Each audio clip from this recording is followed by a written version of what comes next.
matière de tourisme, la France a encore survolé la concurrence. Première destination mondiale depuis plus de 10 ans, l'Hexagone va conserver sa place cette année. 87 millions de visiteurs internationaux en 2017. Ils étaient près de 90 millions l'an dernier.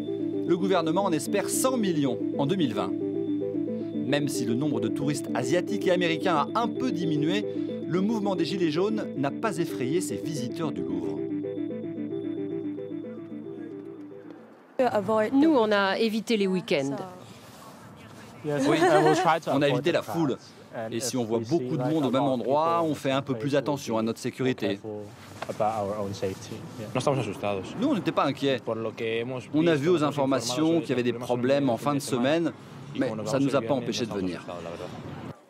Le Louvre a même battu son record de fréquentation l'an dernier. Plus de 10 millions de visiteurs, soit une hausse de 25%. La montagne gagne aussi des clients, 12% de mieux dans les massifs français par rapport à l'an dernier. Mais pour ce spécialiste des excursions parisiennes, sa croissance à 2 chiffres aurait pu être encore meilleure. On sort d'une très bonne année, donc on est ravis.